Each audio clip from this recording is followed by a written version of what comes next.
I do.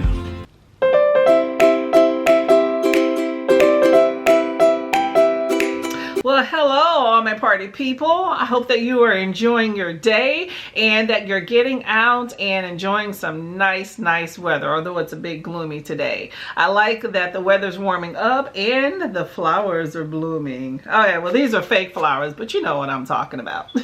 Anyway, so I have been reading some newer books and I wanted to talk to you about them. Let's see if they're worth the hype. So 2 of them have already come out and 1 has yet to come out.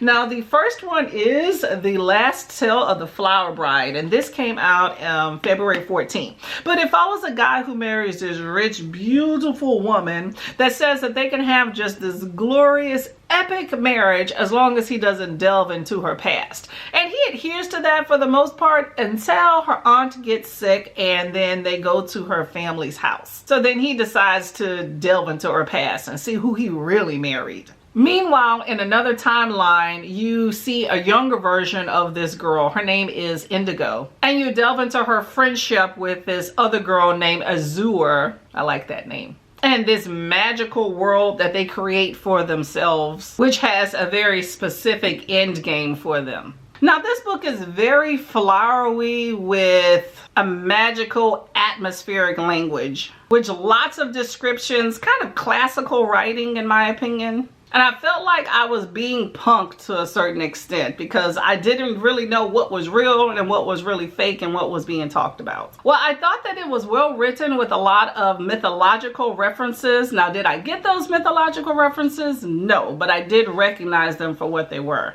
But I did feel that it was a very slow burn, and I was very happy when it was finished. I felt like for the most part, nothing really happened in this book, just a whole lot of backstory and a lot of buildup. And then you have this sudden reveal, which I will say that I guessed the ending like halfway through the book. But overall, I did think that it was just a tale of like a toxic friendship and a coming of age story. But it definitely has a very pretty cover.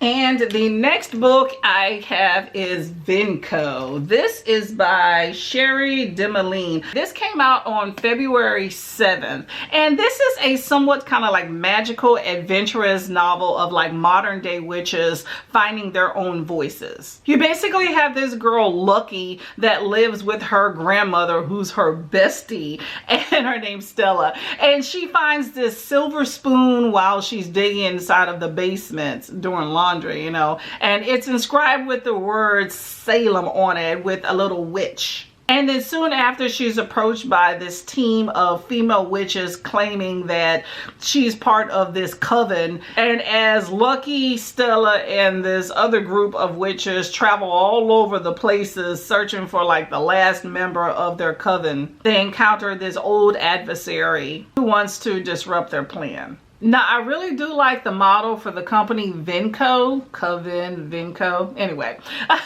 But their motto is they seek to place exceptional women in exceptional roles. So I really did like that female empowerment. But this book had a lot of commentary on how men seek to disempower women and to dehumanize them so that they can control them. And even at one point in the book, the man calls the woman a hag. Now, who uses the term hag these days? I liked the comradeship amongst the females in the book, as well as each of them had their own unique backstory. And I really like the magic system of being able to know someone's history just by sensing them. Like you touch them and you know what their ancestor did and what they had for breakfast. I thought that was really cool.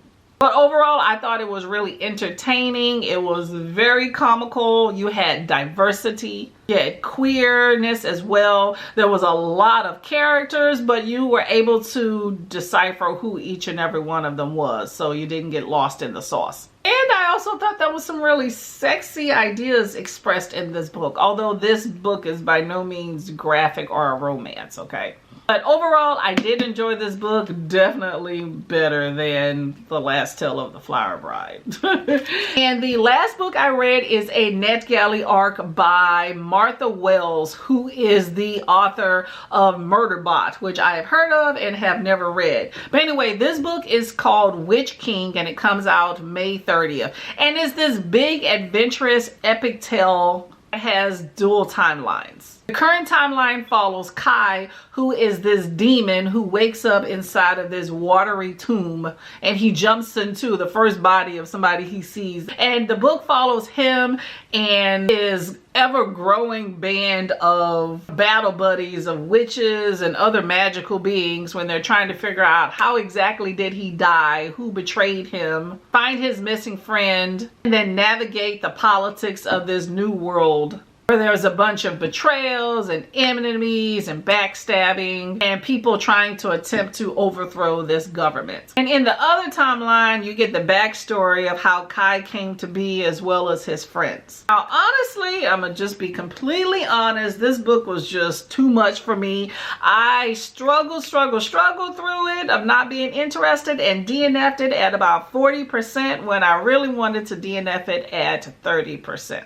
It was just too many characters and too many descriptions and places, and keeping track of it, it was just a whole hot mess for me. I kept referring to the legend at the front of the book, and I felt that a lot of things still weren't explained with that, and it was just a huge source of frustration, and I just did not want to keep at reading the book. So that is why I DNF'd it. But I will say I did like the magical concepts of mind control, of jumping like in and out of people's bodies, and the betrayal and the violence, and I did like the queer sapphic rep as well. But overall, just not a book for me. And that is the books that I have read that were recently released. Okay, so let me know if you've read any of these books and what you thought of them.